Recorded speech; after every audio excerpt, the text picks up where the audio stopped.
Hello students, IAS academy के सामान्य अध्ययन अर्थात जीके जीएस के क्लास में मैं आफाक आपके बीच इतिहास विषय के अंतर्गत क्रांतिकारी आंदोलन के बारे में विस्तृत चर्चा करेंगे, जो कई प्रकार की परीक्षाओं विशेषकर कॉम्पिटिटिव एग्जामिनेशन के लिए काफी उपयोगी है। तो आज का हमारा जो पहला टॉपिक होगा वो होगा विदेशों में क्रांतिकारी आंदोलन। तो जिसकी चर्चा हम लोग शुरुआत करेंगे, सबसे पहला टॉपिक जो होगा वो होगा क्रांतिकारी आंदोलन, जिसको हम लोग कहेंगे इंडिया होम रूल सोसाइटी, जिसका फॉर्मेशन किया है श्याम जी कृष्ण वर्मा ने। तो फिर से ध्यान रखेंगे, इंडिया होम रूल सोसाइटी जिसकी स्थापना किया है श्याम जी कृष्ण वर्मा ने। कहां किया है? लंदन में किया है। सबसे पहले एक पॉइंट याद रखना है हम लोगों को कि जो श्याम जी कृष्ण वर्मा है ये लंदन बहुत पहले ही चले गए थे, यानी लंदन में जो है ये पहले से रह रहे थे 1897 से, यानी ये भारत से लंदन 1897 में से ही बसे हुए थे वहां, और वहां उन्होंने जो है एक इंडिया होम रूल सोसाइटी का गठन किया था। इंडिया होम रूल सोसाइटी का गठन याद रखना है, इंडिया होम रूल सोसाइटी का गठन 1905 में किया गया था। स्थान लंदन है, संस्थापक श्याम जी कृष्ण वर्मा है। अब यहां ध्यान रखने वाली बात यहां है कि वहां पर वो करते क्या थे, तो विदेशों में वो जो है क्रांतिकारी भावनाओं को प्रमोट कर रहे थे। इसीलिए इन लोगों ने जो है वहां पर खास करके विशेषकर एक इंडिया हाउस का गठन किया था, यानी इंडिया हाउस की स्थापना की थी। और वो इंडिया हाउस था क्या? एक हॉस्टल के रूप में था, जहां भारत से बहुत सारे क्रांतिकारी जब वहां जाते थे तो वहीं रहते थे और वहां से क्रांतिकारी भावनाओं को वो आगे प्रमोट करते थे, फैलाते थे। इसी क्रम में वीडी सावरकर जो है जब भारत से बाहर गए थे, यानी विदेश गए थे, या विशेषकर जो है लंदन, तो इंडिया हाउस में ही उन्होंने शेल्टर लिया था, वहीं वो रह रहे थे। एक और व्यक्ति हैं जो काफी नामी है, अब्दुल्ला सुहरावर्दी, ये भी इस तरह से होम रूल सोसाइटी के साथ जुड़े हुए थे। तो विशेषकर देखा जा सकता है कि इसके उपाध्यक्ष बने हैं अब्दुल्ला सुहरावर्दी।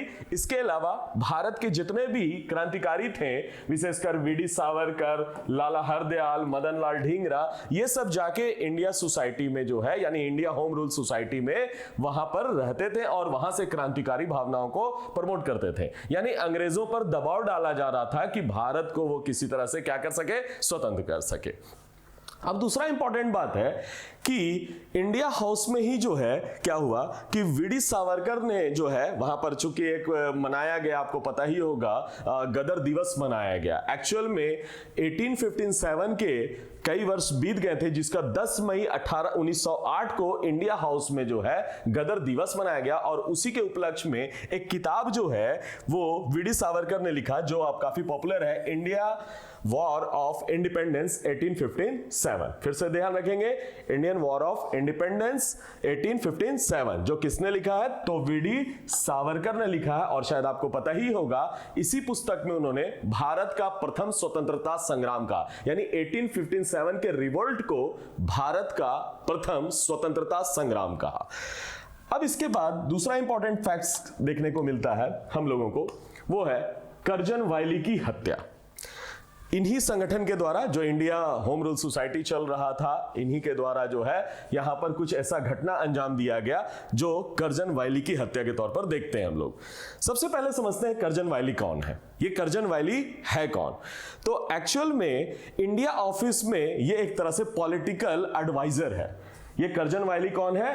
तो एक्चुअल में कौन है? ये भारत का, यानी भारत का इंडिया जो ऑफिस है इंग्लैंड में, उस ऑफिस का पॉलिटिकल एडवाइजर है। तो याद रखिएगा एक पॉइंट, पॉलिटिकल एडवाइजर कौन है? तो ये कर्जन वायली है। स्वाभाविक है, भारत के खिलाफ में कई बात करता होगा, कई तरह की पॉलिसीज बनाता होगा। इसी की हत्या किसने किया? मदन लाल ढींगरा ने। यानी मदन लाल ढींगरा ने जो है इनकी हत्या लंदन में 1 जुलाई 1909 को कर दिया। अब हत्या करने के बाद जो है मदन लाल ढींगरा को पकड़कर जो है फांसी की सजा दी गई। यानी मदन लाल ढींगरा को बाद में क्या कर दिया गया? फांसी की सजा दी गई, फांसी की सजा दी गई। क्लियर है? इसके अलावा एक व्यक्ति और हैं वीडी सावरकर, जो वहां से वो भी क्रांतिकारी संचालन कर रहे थे, इनके सहयोगी थे। वीडी सावरकर को भी पकड़ा गया और पकड़ने के बाद चूंकि उनका एक केस पहले से भारत में चल रहा था, नासिक कॉन्स्पिरेसी केस, जो हम लोग पूर्व के अध्याय में पढ़ चुके हैं, तो नासिक कॉन्स्पिरेसी केस के सिलसिले में उनको भारत लाया गया, उन पर मुकदमा चलाया गया और मुकदमा चलाकर उनको जो है आजीवन कारावास की सजा दी गई। अब अगला इसी कड़ी में क्रांतिकारी, विदेश में क्रांतिकारी आंदोलन के तौर पर एक अगला नाम है, वो है मैडम भीकाजी कामा का। मैडम भीकाजी कामा, सबसे पहला इंपॉर्टेंट बात है, मैडम भीकाजी कामा यानी इनका फुल नाम अगर देखा जाए तो मैडम भीकाजी रुस्तम के.आर. कामा। ये 1902 से ही यूरोप में रह रही थी, 1902 से यूरोप में रही और यूरोप में वो कई जगह पर रही। इसके अलावा यूरोप ही नहीं, अमेरिका में भी इन्होंने कई तरह से क्रांतिकारी मूवमेंट में सहयोगी भूमिका निभाई। तो कहने का मतलब है ये मैडम भीकाजी कामा जो है भारत से 1902 से ही यूरोप और अन्य देशों में क्रांतिकारी घटनाओं का सफल संचालन कर रही थी। इनको जो है बड़ा इंपॉर्टेंट बात है कि मैडम भीकाजी को जो है स्टुअर्ट जर्मनी में जो है क्या किया गया, एक सम्मेलन बुलाया गया और उस सम्मेलन में भाग लेने के लिए कहा गया। उन्होंने क्रांतिकारी भावना को वहां काफी प्रमोट किया विदेशों में। और दूसरा इंपॉर्टेंट बात है, इसी क्रम में उन्होंने जो है एक झंडा का डिजाइन किया, पहला भारत का झंडा का डिजाइन किया। झंडे का कलर है जैसा आपको दिख रहा होगा, सबसे पहला हरा, दूसरा पीला और तीसरा लाल, यानी झंडे का ट्राई कलर का डिजाइन इन्होंने किया। यानी ब्रिटिश शासन के विरुद्ध इन्होंने विदेशों में क्रांतिकारी यानी भावना को प्रचार किया, उसको प्रमोट किया।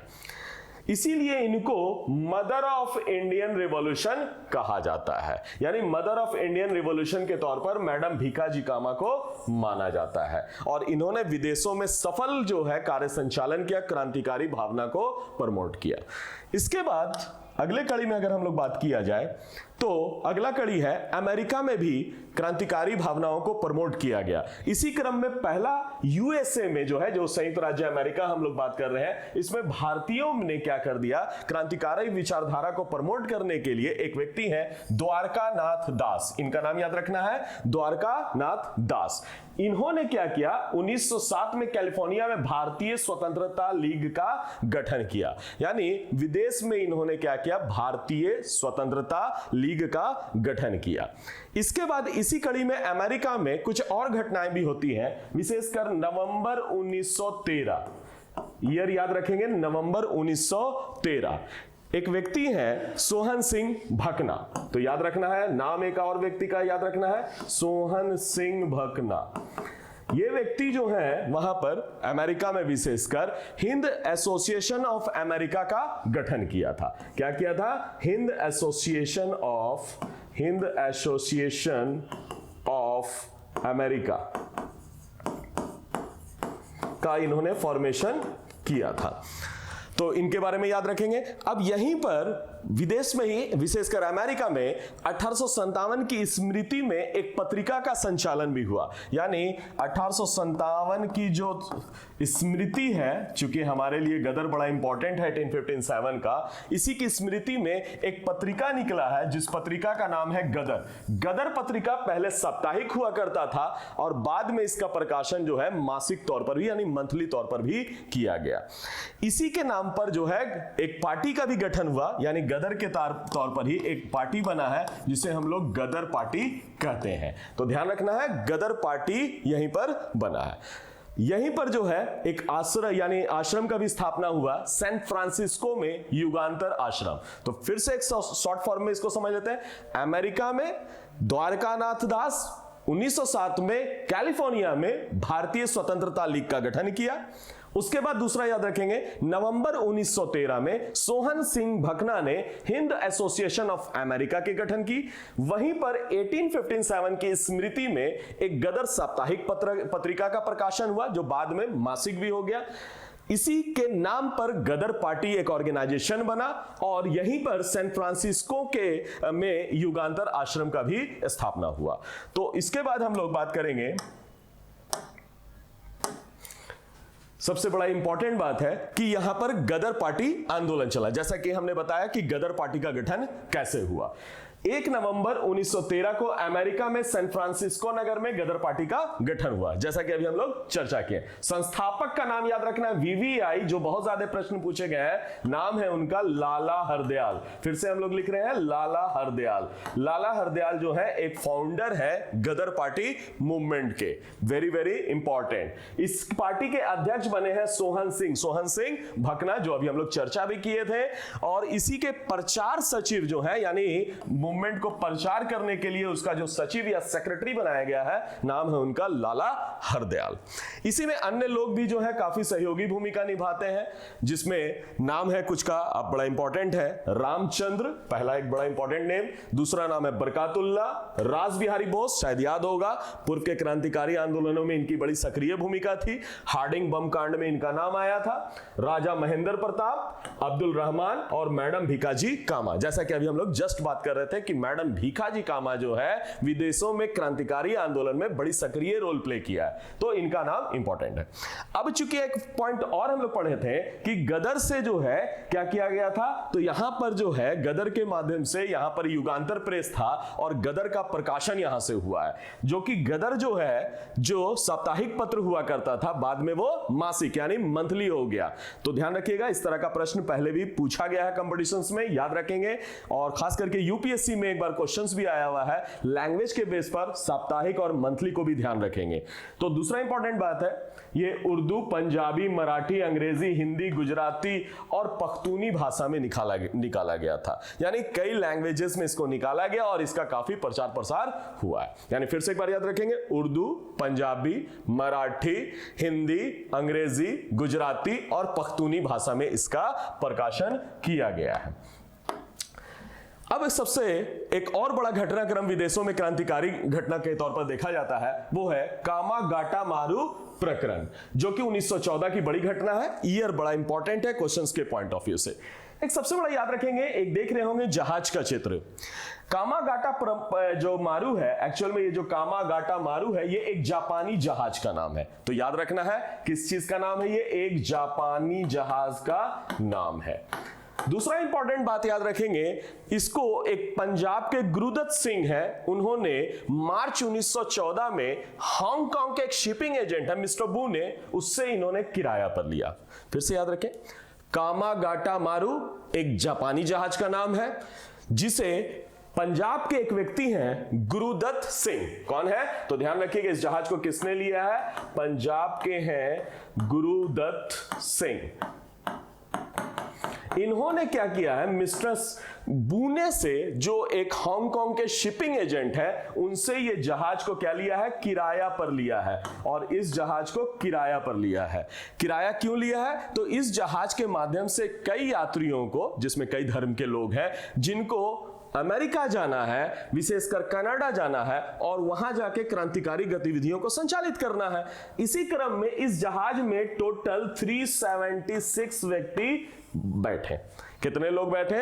कनाडा में कितने यात्री जाना चाहते हैं? 376 यात्री जाना चाहते हैं, कनाडा पहुंचना चाहते हैं। ये लोग यहां से चलने के बाद ये वैंकूवर पहुंचे। कहां पहुंचे? वैंकूवर। वैंकूवर कहां है? आपको पता ही है पहले से, कनाडा है ना।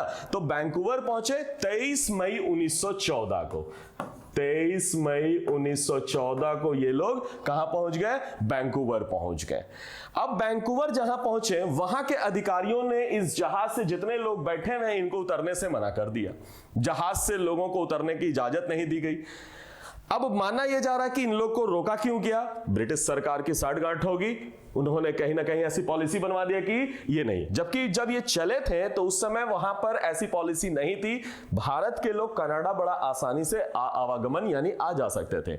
मगर अचानक क्या हुआ कि जब ये वहां गए कनाडा में, वैंकूवर में, तो उनको लंगर डालने से मना कर दिया गया। और फाइनली इनको, क्रांतिकारियों को क्या कर दिया गया कि बाहर वापस करने के लिए यानी वापस जाने के लिए इनको मजबूर होना पड़ा। तो चूंकि कनाडा में जो लोग यहां पर पहुंचे हैं वैंकूवर, इनके साथ सामान वामान खाने पीने की सामान बड़ी लिमिटेड होगी, इनको काफी दिक्कत होगी।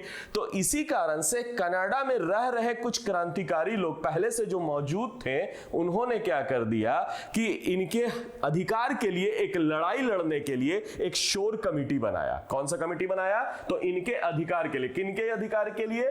तो जो इसमें 376 लोग बैठे हुए हैं, इनके अधिकार के रक्षा के लिए, अधिकारों के लिए पीटी में याद रखेंगे कौन सा कमेटी बना है? शोर कमेटी। इसको एक और नाम से पुकारा जाता है, इसको कहते हैं हम लोग तटीय कमेटी, है ना, कोस्टल तटीय कमेटी। इसमें विशेषकर 2-3 लोग बड़े खास रोल प्ले किए हैं। एक है हुसैन रहीम, याद रखेंगे, हम इस साइड नाम लिख दे रहे हैं, हुसैन रहीम। तो शोर कमेटी में कौन व्यक्ति है? हुसैन रहीम। दूसरा है सोहन लाल पाठक, दूसरा इंपॉर्टेंट नाम को याद रखेंगे, सोहन लाल पाठक। तीसरा नाम इसमें इंपॉर्टेंट रखेंगे, बलवंत सिंह।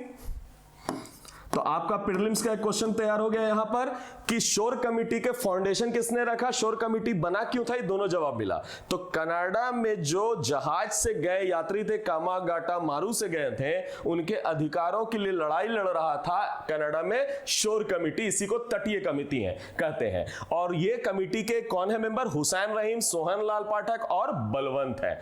इनके नेतृत्व में लड़ा गया। हालांकि कोई खास फायदा इसका लाभ नहीं मिला, सरकार ने जहाज को सीमा से बाहर कर दिया। फाइनली जहाज ये वापस कहां आ गई? ये जहाज के जो फाइट कर रहे थे लोग, ये जहाज को वापस 376 व्यक्ति को लेकर कहां आ गया? बंगाल आ गया।